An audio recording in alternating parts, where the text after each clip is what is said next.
¿Alguna vez has sentido que, por más que lo intentas, algo dentro de ti sigue estando mal, como si hubiera una distancia invisible entre tú y Dios que no sabes cómo cruzar?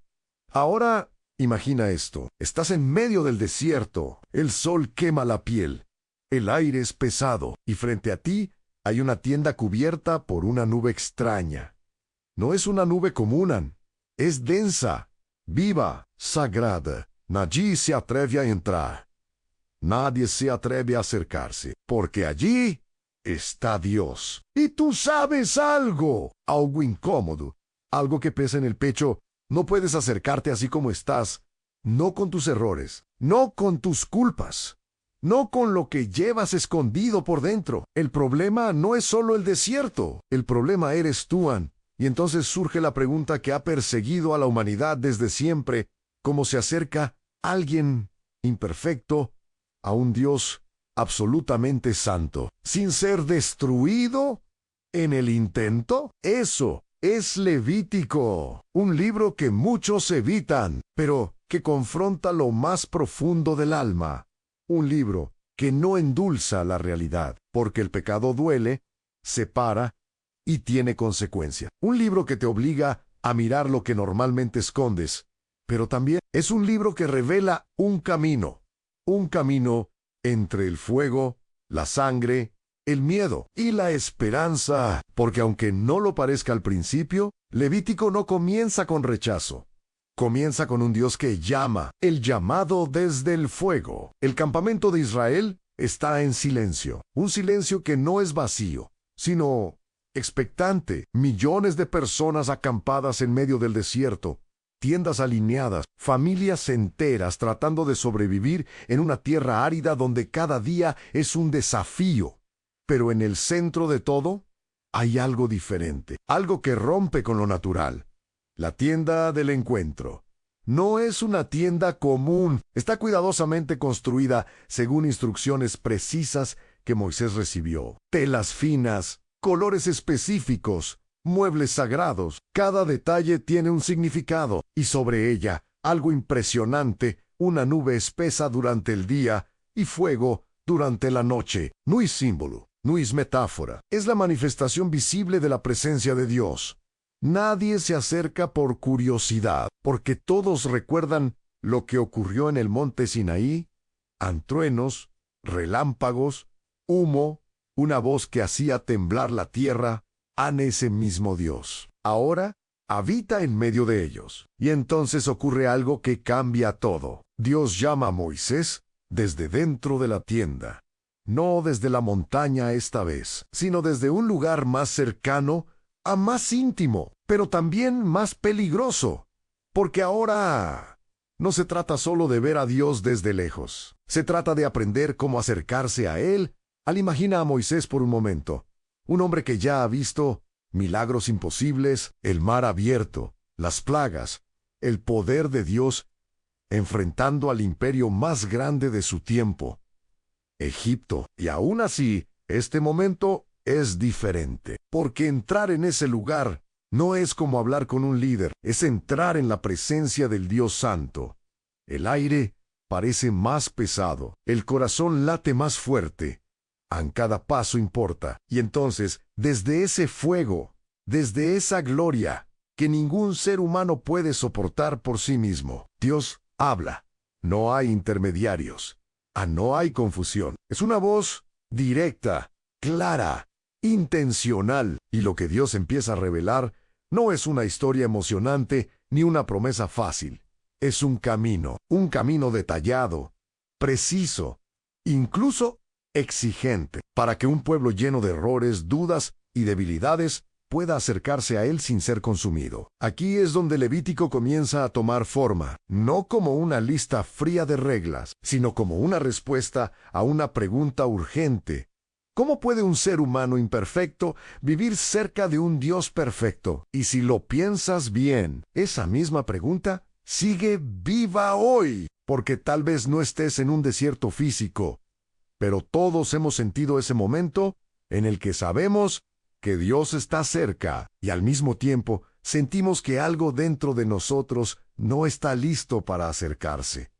Levítico comienza ahí, en ese espacio entre el deseo de acercarse y el miedo de no ser digno, el lenguaje de los sacrificios. Y justo después de ese llamado, desde la presencia de Dios, viene algo que, a primera vista, puede resultar impactante, incluso difícil de entender: los sacrificios. Porque Dios no comienza hablando de emociones, comienza hablando de ofrendas. ¡Imagina la escena! Un hombre del pueblo camina lentamente hacia la tienda del encuentro.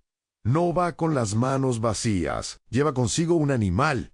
Puede ser un becerro, una oveja, una cabra, dependiendo de su situación. El animal está vivo, respira, se mueve. No es un símbolo frío, es algo real, tangible. El hombre sabe por qué está ahí. No es un ritual social, no es una tradición vacía. Es consciente de que ha fallado, de que hay algo roto entre él y Dios, y entonces ocurre algo profundamente personal. La persona coloca sus manos sobre la cabeza del animal. Ese gesto, que puede parecer simple, está cargado de significado. Es como si estuviera diciendo sin palabras: esto me representa, esto toma mi lugar. No es el sacerdote quien inicia ese acto, es el propio individuo. Hay responsabilidad personal. Nadie puede hacerlo por él. Y luego, el animal es sacrificado. El sonido, el momento, la realidad de la sangre. Todo eso no era ignorado ni suavizado. Era intencionalmente visible, porque el pueblo debía entender algo que hoy muchas veces evitamos. El pecado tiene un costo real. En el mundo antiguo, especialmente en culturas cercanas como Egipto o Canaán, los sacrificios también existían. Pero aquí hay una diferencia clave en Levítico. No se trata de alimentar a los dioses ni de manipularlos. Se trata de restaurar una relación rota con un Dios que ya ha mostrado su voluntad. Cada tipo de sacrificio tenía un propósito específico. El holocausto, por ejemplo, era completamente consumido por el fuego. Nada se guardaba. Era una entrega total, una rendición completa a Dios a la ofrenda de paz. En cambio, incluía un momento de comunión. Parte del sacrificio se compartía como una comida que simbolizaba restauración y cercanía. La ofrenda por el pecado trataba directamente con la culpa. Era un reconocimiento claro: he fallado, necesito perdón.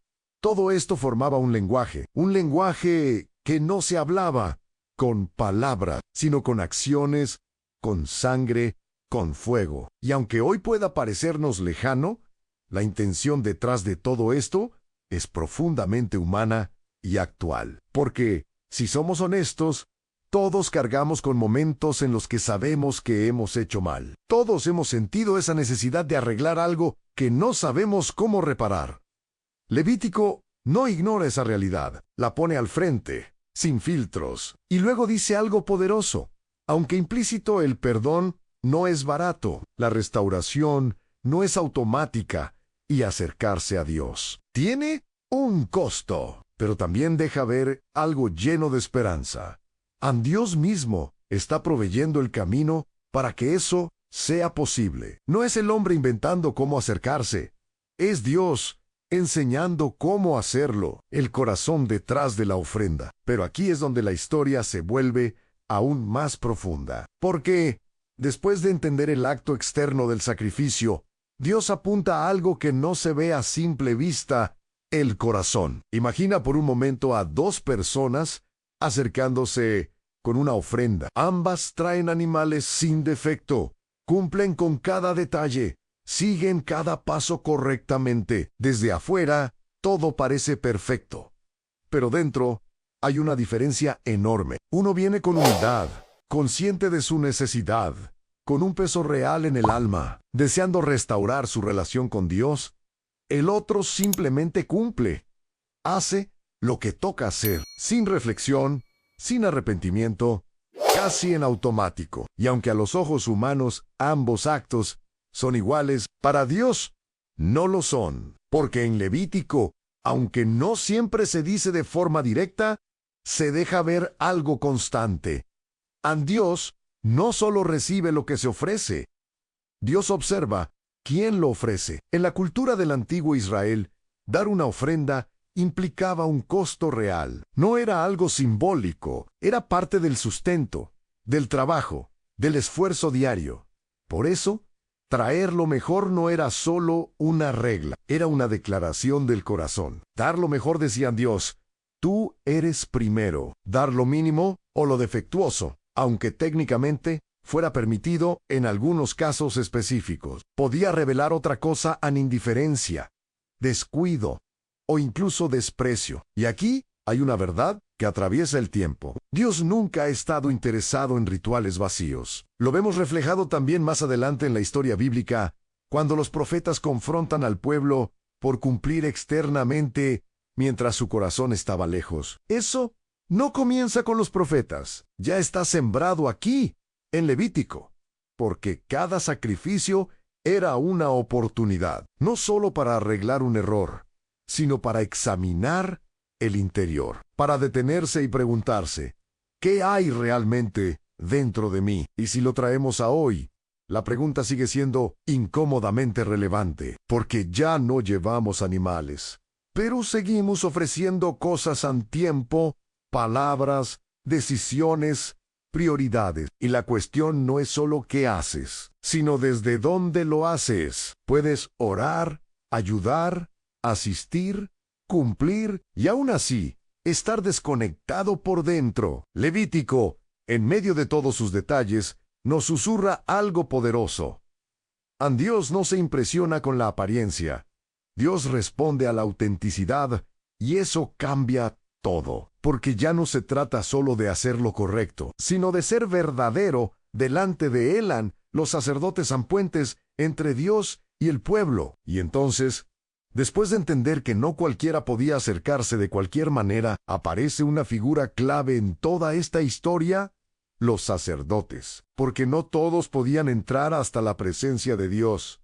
Imagina el campamento otra vez, miles de personas, familias enteras, cada uno con sus luchas, sus errores, sus necesidades, pero en el centro, ese lugar sagrado seguía siendo inaccesible para la mayoría. Ahí es donde entraban Aarón y sus hijos. Ellos no se eligieron a sí mismos, fueron escogidos por Dios, apartados para una tarea específica, Sej Mediadoris, un puente entre lo humano y lo divino. Y esto no era un privilegio cómodo, era una responsabilidad temible. Antes de comenzar su servicio, tenían que pasar por un proceso de consagración, días enteros de preparación, lavamientos, vestiduras especiales, sacrificios específicos, todo cuidadosamente establecido. No era un simple, ahora eres sacerdote. Era una transformación completa de su vida. Las vestiduras mismas hablaban. Túnicas limpias, cinturones, turbantes, todo diseñado para recordarles constantemente que estaban sirviendo en algo sagrado. En otras partes de la Escritura se describen con más detalle, mostrando incluso piedras preciosas y símbolos de las tribus de Israel, como si llevaran al pueblo sobre ellos al presentarse delante de Dios. Y cada vez que un sacerdote entraba a ministrar, no lo hacía con ligereza. El aire dentro de la tienda era distinto. El olor del incienso, el fuego encendido, los utensilios consagrados, todo apuntaba a una realidad. Esto no es un lugar común.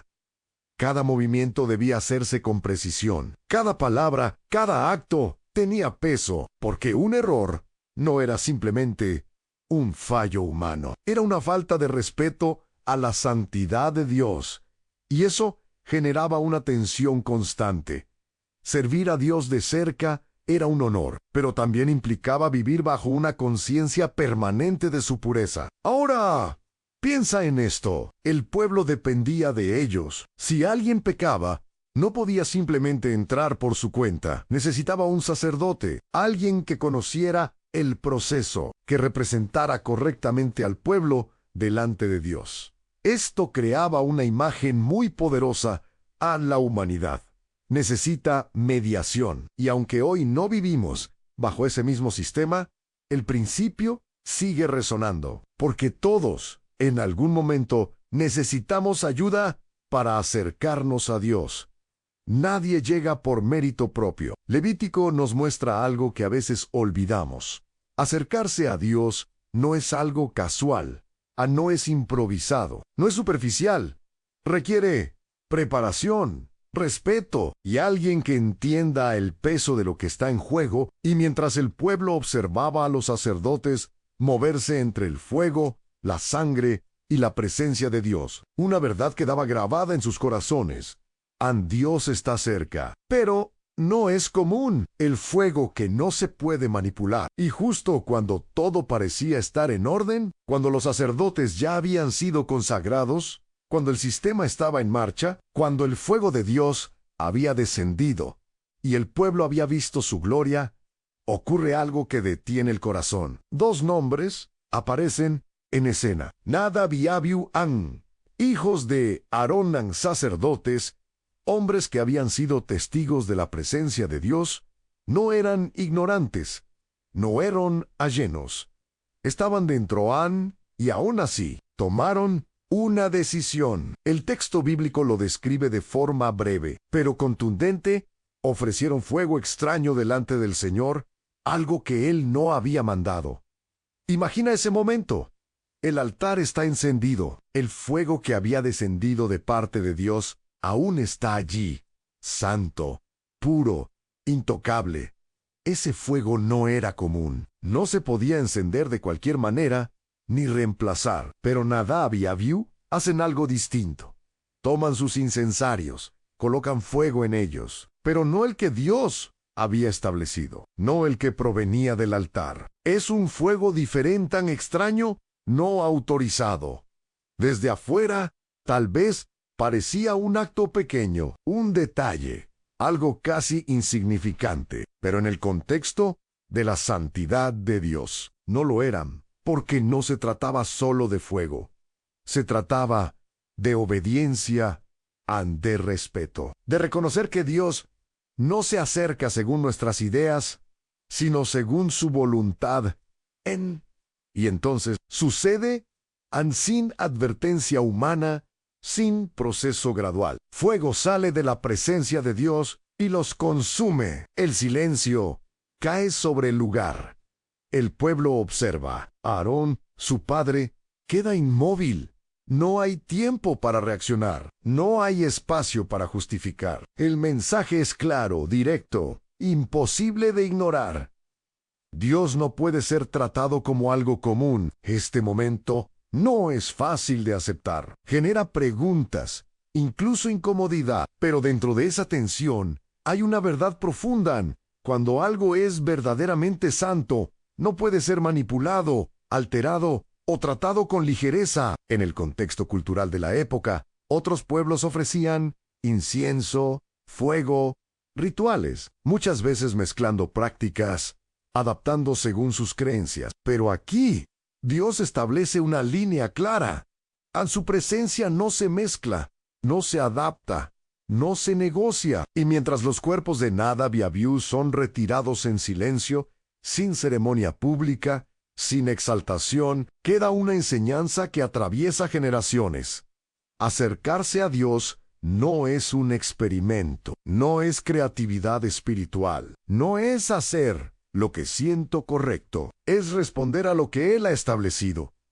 Y si lo traemos a hoy, la pregunta es inevitable. ¿Cuántas veces intentamos acercarnos a Dios a nuestra manera? ¿Cuántas veces reducimos lo sagrado a algo cómodo, manejable, superficial? Levítico, en este momento tan crudo, nos confronta sin suavizar. Dios es amor. Sí, pero también es fuego. Y ese fuego no se puede manipular. La santidad en lo cotidiano. Después de ese momento tan impactante, donde el fuego de Dios dejó claro que no puede ser tratado con ligereza, ¿podrías pensar que todo lo que sigue en Levítico sería igual de dramático, igual de intenso? Pero no. Y ahí es donde el mensaje se vuelve aún más profundo.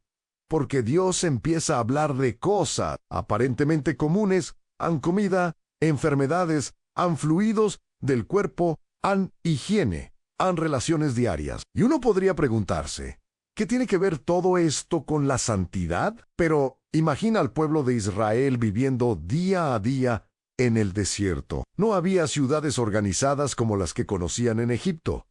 No había sistemas médicos avanzados. Todo lo que hacían, cada contacto, cada alimento, cada situación, afectaba no solo su salud física, sino su condición espiritual dentro del campamento. Dios no estaba interesado en ser parte solo de los momentos religiosos. Él quería habitar en medio de ellos, en todo. Por eso comienzan las distinciones. Animales que podían comer y otros que no. Situaciones que los hacían impuros temporalmente. Procesos de limpieza antes de volver a la vida comunitaria. Desde nuestro contexto moderno, esto puede parecer extraño o incluso excesivo. Pero en ese tiempo, estas instrucciones también protegían al pueblo de enfermedades, desorden y caos. Era una forma de vida estructurada, donde lo físico y lo espiritual estaban completamente conectados. No había separación a lo que tocabas. Importaba lo que comías, importaba en cómo vivías. Importaba. Y aquí hay una imagen poderosa. Imagina una persona que, por alguna razón, se vuelve impura. Tal vez tocó algo contaminado o atravesó una situación corporal específica. Esa persona no era rechazada como alguien sin valor, pero sí era separada por un tiempo. No podía entrar libremente al espacio sagrado. Tenía que esperar, tenía que limpiarse. Tenía que pasar por un proceso no como castigo, sino como recordatorio de que no todo es igual, de que hay una diferencia entre lo común y lo santo. Poco a poco, día tras día, el pueblo iba aprendiendo algo sin necesidad de discursos largos. A la santidad no es un momento, es un estilo de vida. No es solo lo que haces cuando vas a buscar a Dios, es como vives cuando nadie está mirando. Es como tratas tu cuerpo, tus decisiones, tus hábitos. Y si lo traemos a hoy, ¿cuántas veces pensamos que lo espiritual está separado de lo cotidiano? Que Dios solo importa en ciertos momentos, en ciertos lugares, en ciertas palabras. Levítico rompe completamente esa idea, porque te dice, sin rodeos, Dios no solo está en el altar, Dios está en tu día a día. Y eso cambia todo, porque ya no se trata de aparentar santidad en momentos específicos, sino de vivir con conciencia constante de que cada detalle de tu vida también le pertenece a Él en lo limpio y lo impuro. Y así, poco a poco, mientras el pueblo aprendía que Dios estaba presente en cada detalle de su vida, surge una de las enseñanzas más constantes y al mismo tiempo más desafiantes de Levítico. Dan la diferencia entre lo limpio y lo impuro. No es un concepto superficial. No es simplemente esto está sucio y esto está limpio, como lo entendemos hoy. Es mucho más profundo. Imagina vivir en un mundo donde cada acción, cada contacto, cada alimento te recuerda constantemente que hay una línea invisible, una frontera que no siempre se ve, pero que sí se siente. Dios comienza a dar instrucciones específicas, animales que pueden comer y otros que no, criaturas del mar aceptables y otras que deben evitar, aves permitidas y aves prohibidas, no porque unas fueran malas en sí mismas, sino porque Dios estaba formando un pueblo que debía aprender a distinguir. Y luego va más allá, habla de enfermedades en la piel, lo que en ese contexto se describe como lepra, aunque incluía varias afecciones cutáneas. Una persona con estas señales debía ser examinada cuidadosamente por el sacerdote. Imagina ese momento.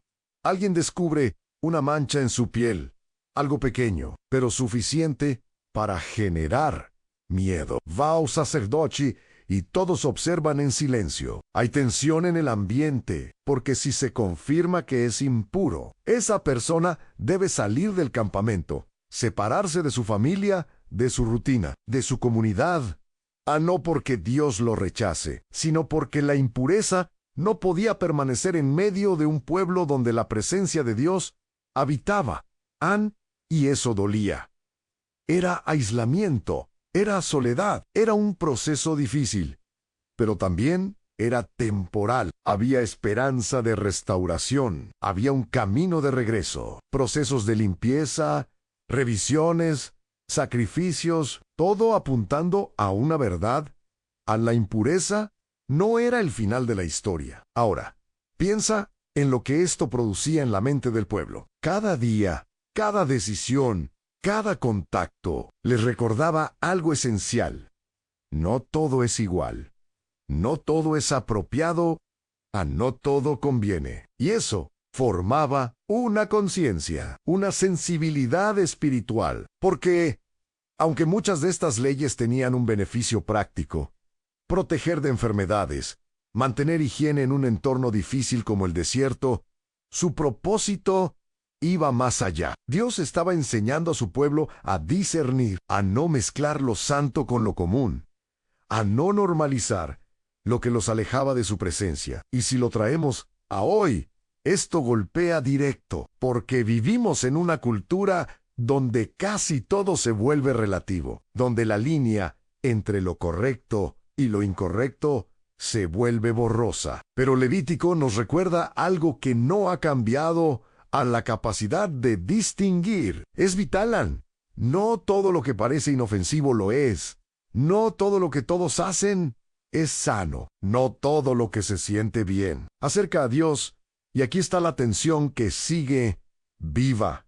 ¿Hemos perdido esa sensibilidad? Nos hemos acostumbrado tanto a lo común que ya no reconocemos lo que realmente contamina el alma. Levítico no solo hablaba de piel, alimentos o contacto físico. Estaba formando una forma de pensar, una forma de vivir donde cada persona entendía que acercarse a Dios requería algo más que intención, requería discernimiento ante el peso del pecado. Y cuando ya has visto la diferencia entre lo limpio y lo impuro, cuando empiezas a entender que no todo es igual delante de Dios, Levítico te lleva a un punto aún más profundo, más incómodo, más real en el peso del pecado. Porque aquí el pecado no es una idea abstracta, no es algo que se menciona de paso y se olvida. Es algo que se ve, que se siente, que tiene consecuencias visibles. Imagina a una persona del pueblo que se da cuenta de que ha fallado. Tal vez dijo algo que no debía,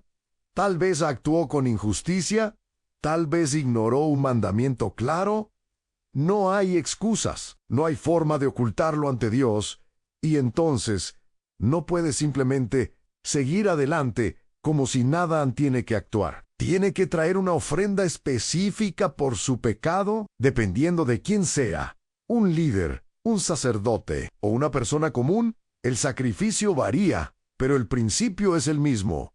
El error necesita ser enfrentado.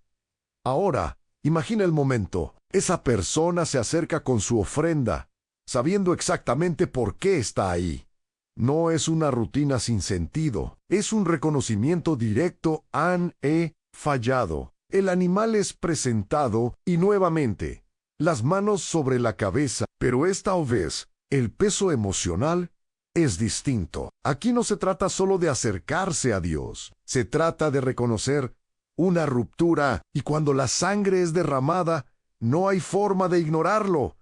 El pecado no es ligero, no es inofensivo, no es algo que simplemente pasa. En la mentalidad moderna, muchas veces suavizamos esto. Cambiamos la palabra pecado por error, debilidad, falla humana. Y aunque hay verdad en esos matices, Levítico no permite que perdamos de vista la gravedad. El pecado rompe la relación con Dios, rompe la armonía con otros, rompe algo dentro de nosotros, y por eso requiere una respuesta. Pero aquí es donde, en medio de esa dureza, aparece algo profundamente esperanzador. Dios no deja al pueblo sin salida. No dice: fallaste, ahora aléjate para siempre. Al contrario, establece un camino de restauración, un proceso claro, accesible, posible. Eso cambia todo, porque el mismo sistema que muestra lo grave del pecado, también muestra que el perdón es real. No automático, no superficial, pero real. Y si lo traemos a hoy, esto nos confronta directamente, porque vivimos en un tiempo donde es fácil ignorar lo que está mal dentro de nosotros, distraernos, justificarnos, compararnos con otros para sentirnos mejor. Pero Levítico nos detiene, nos obliga a mirar de frente, a reconocer asumir responder, y al mismo tiempo nos susurra algo que muchas veces olvidamos. Sí, el pecado pesa, pero no es el final de la historia, porque donde hay reconocimiento verdadero, también hay camino de restauración. El día de la expiación, el momento más solemne. Y después de ver el peso del pecado, después de entender que no es algo que se pueda ignorar ni esconder, Levítico nos lleva a un día único, distinto a todos los demás. Un día donde todo el pueblo contiene la respiración. El día de la expiación. Imagina el campamento en completo silencio. No es un día cualquiera. No hay celebraciones. No hay actividad normal. Es un día de reflexión, de ayuno, de humillación interior. Cada persona sabe que, de alguna manera, su vida está siendo representada en lo que va a ocurrir, porque en este día no se trata de pecados individuales solamente. Se trata de todo el pueblo. El sumo sacerdote se prepara, no entra con las vestiduras elaboradas y llenas de adornos que normalmente usa. Ese día viste de manera sencilla, casi austera, como si dejara de lado cualquier señal de grandeza humana para entrar en total dependencia de Dios. Antes de hacer algo por el pueblo, tiene que hacer algo por sí mismo. Ofrece sacrificio por sus propios pecados. Es tu esclavi. El mediador no es perfecto. También necesita limpieza. También necesita perdón. Y luego llega el momento más delicado. El sumo sacerdote entra al lugar más santo, el corazón del tabernáculo. Ese espacio donde está el arca del pacto, cubierto por el propiciatorio. Es el lugar donde la presencia de Dios se manifiesta de una manera única. Nadie más entra. Ahí nadie observa directamente.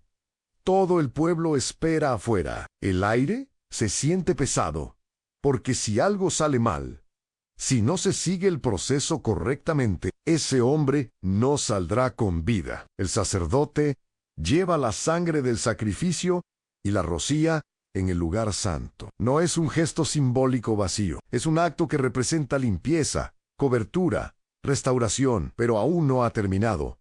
Luego vienen 2 machos cabríos. Uno es sacrificado. Su sangre es usada para expiación.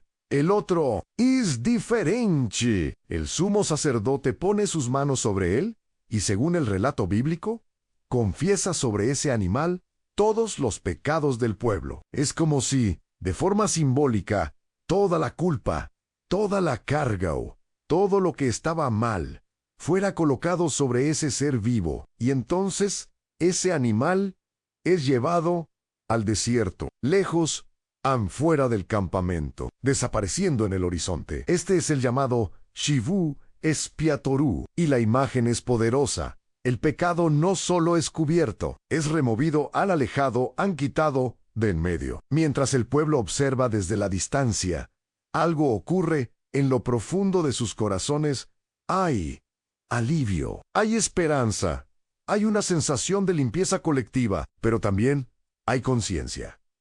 Porque todo este proceso, tan detallado, tan intenso, les recuerda que el perdón no es simple, no es automático, no es superficial, tiene un costo, un peso. Y si lo traemos a hoy, esta escena sigue hablando con fuerza, porque todos, en algún momento, hemos cargado con culpas que no sabemos cómo soltar, cosas que nos pesan, que nos persiguen, que nos hacen sentir lejos de Dios. San Levítico, en este día tan solemne, nos muestra algo que va más allá del ritual.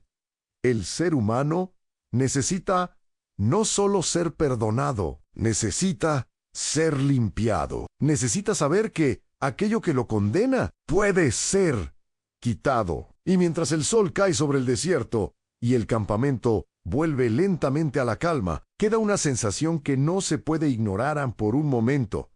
Todo ha sido restaurado. La sangre, símbolo de vida. Y después de ese día tan intenso, donde el pecado fue cubierto y llevado lejos, queda flotando en el aire una imagen que se repite una y otra vez a lo largo del Levítico: la sangre, no como algo morboso, no como algo accidental, sino como algo profundamente sagrado. Dios mismo lo declara de forma clara: la vida está en la sangre. Para nosotros, hoy, la sangre puede ser solo un elemento biológico, algo que corre por el cuerpo, algo que se estudia en medicina, pero para el pueblo de Israel, en ese contexto antiguo, la sangre representaba mucho más. Representaba la vida misma. Por eso, cuando un animal era sacrificado, no era solo un acto externo, era una representación visible de algo invisible, una vida siendo entregada. Imagina el altar nuevamente, el fuego encendido, el sacerdote en su lugar, el animal ofrecido, y cuando la sangre es derramada, no se desperdicia, no se ignora, es recogida, aplicada, rociada en lugares específicos según el tipo de sacrificio. Nadau is awazaj, cada gota tiene significado. En algunas ocasiones, la sangre se colocaba en los cuernos del altar, en otras, se rociaba delante del velo del santuario. Todo esto apuntaba a una idea central: la vida ofrecida tenía un propósito restaurador. Y aquí hay algo clave que el pueblo entendía muy bien. No podían consumir sangre, no estaba permitido, porque la sangre no era para el uso humano común, era apartada, era sagrada, pertenecía a Dios. Esto los diferenciaba de otros pueblos de su entorno, donde la sangre podía formar parte de rituales distintos, incluso mezclados con prácticas paganas. En Israel, aquí había un límite claro: la vida le pertenece a Dios, y cuando la sangre era usada en el altar, estaba cumpliendo una función específica: hacer expiación, cubrir, restaurar, reconciliar. No porque la sangre en sí tuviera poder mágico, sino porque Dios había establecido ese medio como parte del proceso. Y todo esto iba formando una comprensión profunda en el corazón del pueblo. El perdón no es invisible. Tiene una expresión concreta. Tiene un costo real. No es solo decir, todo está bien, cuando claramente no lo está. Y si lo llevamos a nuestra realidad, hoy, aunque ya no vemos altares ni sacrificios de animales, la verdad detrás de esto sigue intacta: la vida es valiosa. El pecado afecta a esa vida, y la restauración no es algo superficial. Levítico, con cada escena, con cada sacrificio, con cada gota derramada, está construyendo una idea que no se puede ignorar al acercarse a Dios. Siempre involucra vida, y eso nos obliga a detenernos un momento y preguntarnos con honestidad: ¿estamos valorando realmente lo que significa ser restaurados? ¿O lo hemos reducido a algo simple, rápido y sin peso? La justicia en las relaciones. Y después de todo lo que hemos visto: sacrificios, sangre, pureza, santidad, podrías pensar que Levítico trata solo de cómo relacionarse con Dios, pero de pronto el enfoque cambia y se vuelve sorprendentemente cercano, porque Dios comienza a hablar de algo que toca la vida diaria de forma directa, como tratamos a los demás. Imagina la escena en el campamento: personas negociando, intercambiando bienes, trabajando, resolviendo conflictos, vida real, relaciones reales, tensiones normales entre seres humanos. Y en medio de eso, Dios establece principios claros: no robarán, no mentir, no engañar, no oprimir al débil.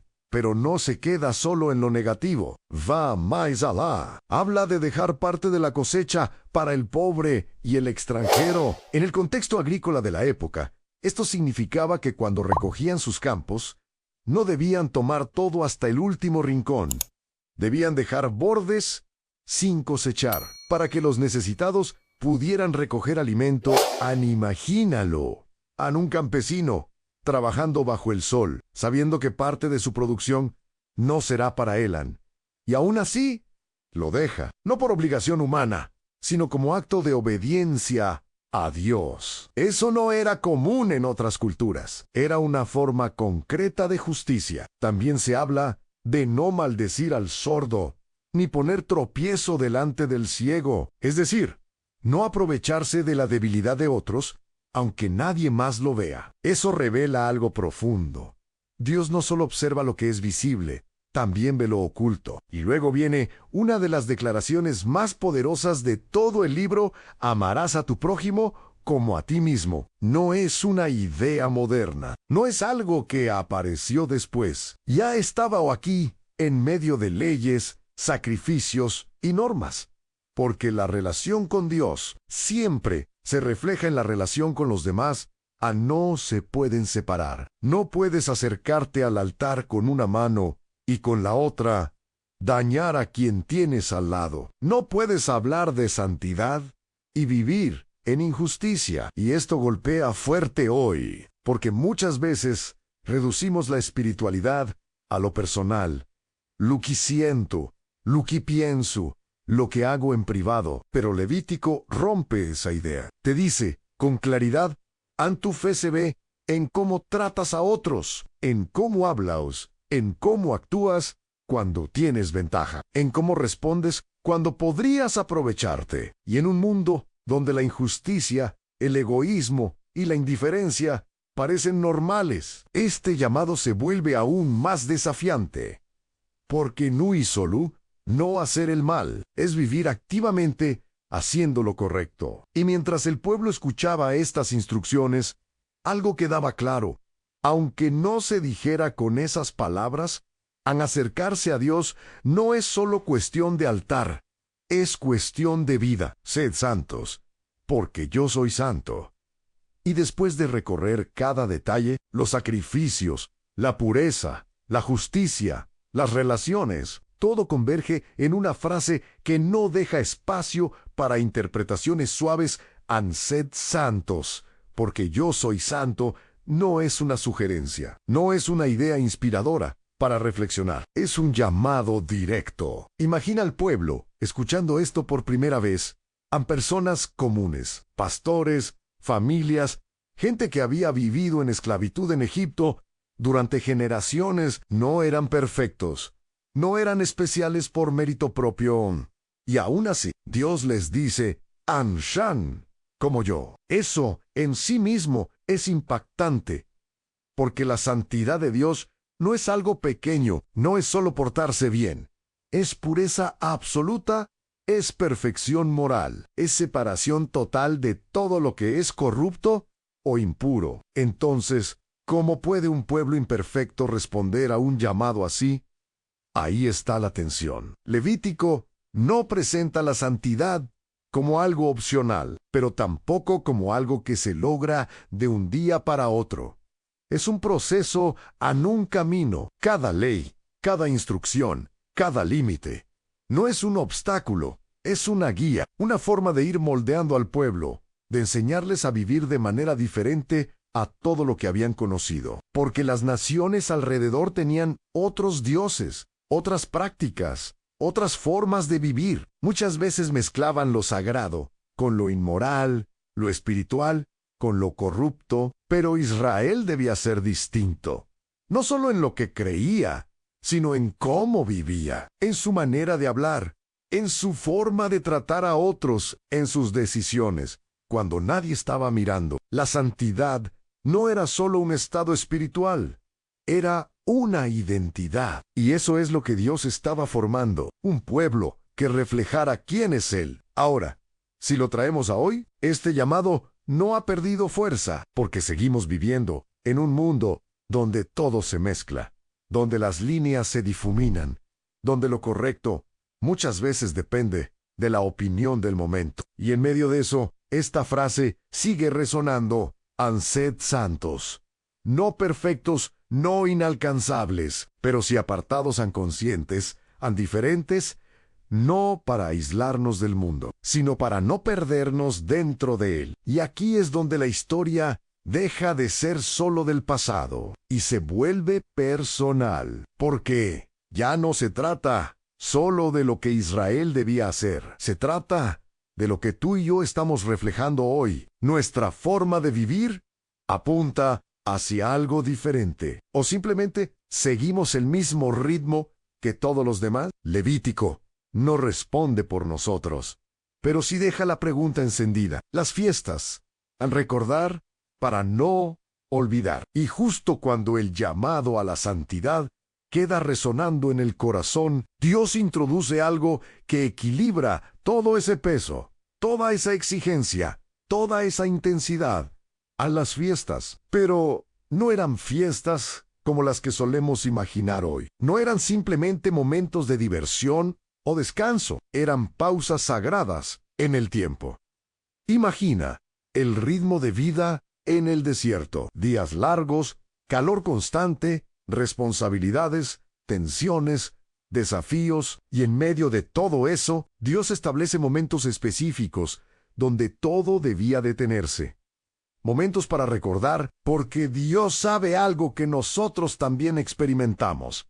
En el ser humano, olvida fácilmente. Olvida lo que Dios hizo. Olvida de dónde fue sacado.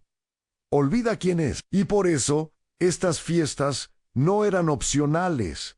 Eran parte esencial de la vida del pueblo. La Pascua, por ejemplo, imagina a cada familia reunida, recordando la noche en Egipto, cuando la muerte pasó de largo por las casas marcadas con sangre. No era solo una historia, era su historia. Cada año, al celebrarla, volvían a sentir el peso de ese momento en el miedo, la urgencia, la liberación.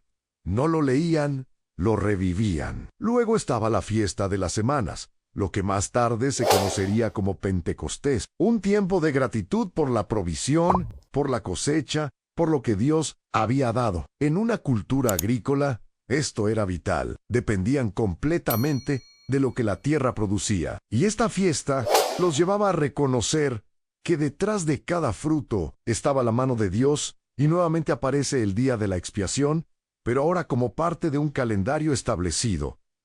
No como un evento aislado, sino como un recordatorio constante de la necesidad de limpieza espiritual. Cada fiesta tenía un propósito. No era repetición vacía, era memoria viva. Y hay algo muy poderoso en esto, porque recordar no es solo mirar hacia atrás, es reafirmar identidad. Cada vez que celebraban, estaban diciendo, esto es lo que Dios hizo por nosotros, y esto es lo que somos gracias a Él. Ahora, piensa en esto hoy. Vivimos en una velocidad constante, días llenos, agendas saturadas, mente ocupada, y en medio de todo eso, olvidamos momentos donde Dios nos ayudó, olvidamos respuestas que recibimos, olvidamos procesos que nos transformaron, y cuando olvidamos, perdemos perspectiva. Por eso, Levítico nos enseña algo que sigue siendo profundamente necesario. Han de tenerse también es espiritual.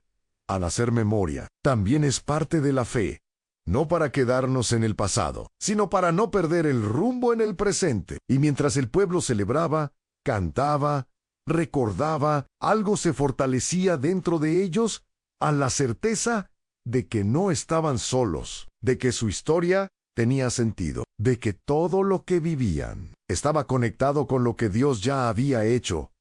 Y tal vez hoy, más que nunca, necesitamos volver a recordar la obediencia y sus consecuencias. Y después de recordar, de celebrar, de volver a conectar con lo que Dios hizo, Levítico llega a un punto donde ya no hay símbolos, ni rituales, ni imágenes complejas. Aquí todo se vuelve directo.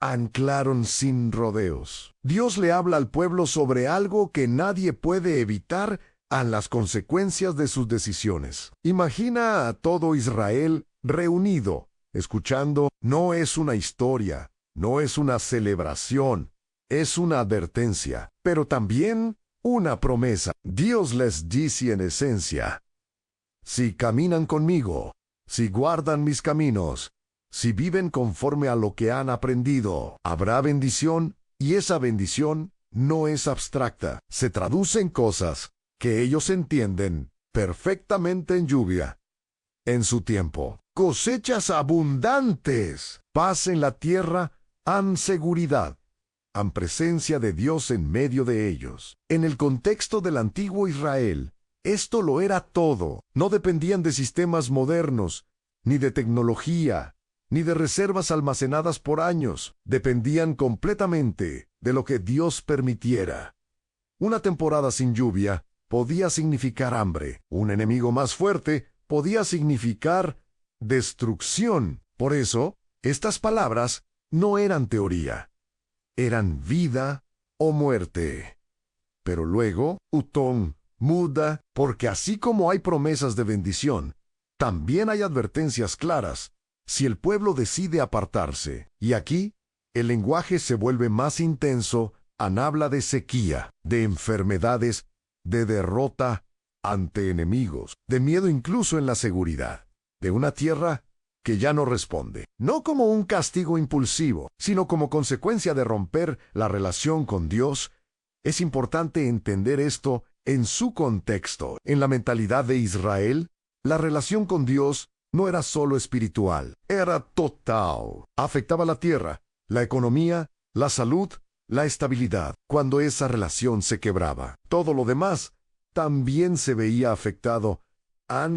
Y aún así, en medio de estas advertencias tan fuertes, hay algo que no desaparece: la posibilidad de volver. Dios no cierra la puerta. Incluso cuando describe las consecuencias, deja espacio para el arrepentimiento, para reconocer el error, para regresar. Eso cambia el tono por completo, porque no es un mensaje de condena final, es un llamado urgente. Ahora, si lo traemos a hoy, esto sigue siendo profundamente relevante, porque vivimos en una cultura que muchas veces quiere decisiones sin consecuencias. Queremos elegir libremente, pero sin enfrentar el resultado de esas elecciones. Y Levítico nos confronta con una verdad incómoda, pero real. En cada decisión tiene peso. No todo da igual, no todo es neutro, no todo se queda sin impacto, pero también nos deja con algo que da esperanza. Siempre hay un camino de regreso. Y mientras el pueblo escuchaba estas palabras, con el desierto extendiéndose a su alrededor y el futuro aún incierto, algo quedaba claro en sus corazones: a la obediencia no era solo una obligación, era el camino hacia la vida, consagrar lo que tiene valor. Y después de hablar de decisiones, de caminos, de consecuencias, el libro cierra con algo que parece sencillo, pero que en realidad toca una de las fibras más profundas del corazón humano: a lo que tú consideras valioso. Porque aquí ya no se trata solo de lo que haces, sino de lo que decides apartar para Dios. Imagina la escena: personas acercándose, no por obligación directa, sino por un impulso interno. Algunos traen animales, otros tierras, otros hacen votos. Están diciendo: en esencia, esto le pertenece a Dios. Pero no es cualquier cosa. No están entregando lo que sobra. En una cultura donde cada recurso cuenta, donde cada animal tiene un propósito, alimento, trabajo, intercambio, apartar algo para Dios implicaba un costo real. Era una decisión visible, intangible, dolía un poco. Y justamente por eso tenía valor. Levítico detalla cómo estas consagraciones debían hacerse, cómo se evaluaban, cómo se redimían en algunos casos. Y aunque pueda parecer técnico, hay algo profundamente humano detrás. Dios está enseñando que lo que se le entrega debe tomarse en serio, porque en aquel tiempo, hacer un voto no era una frase ligera, no era un momento emocional pasajero, era un compromiso delante de Dios. Y romperlo no era simplemente olvidarlo, era fallar en algo que se había declarado sagrado. Ahora, piensa en esto por un momento. ¿Cuántas veces las personas prometen cosas en momentos intensos, en medio del dolor, en medio del miedo, en medio de la necesidad? Dios, si me sacas de esto, Dios, te prometo que... Y luego, cuando la tormenta pasa, esas palabras se desvanecen. Pero Levítico nos recuerda que para Dios, lo que decimos importa. Lo que prometemos pesa. Lo que consagramos no es algo pequeño. Y hay algo más profundo todavía. Consagrar no es solo entregar cosas.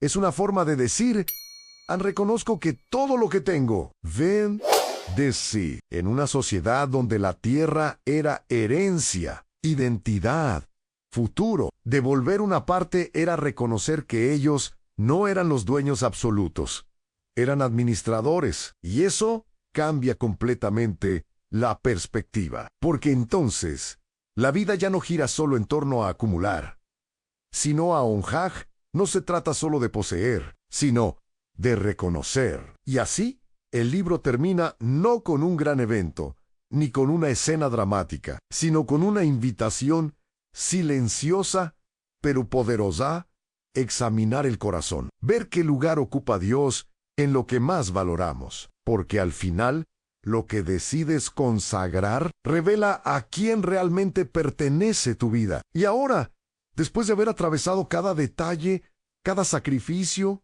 cada ley, te das cuenta de algo inquietante.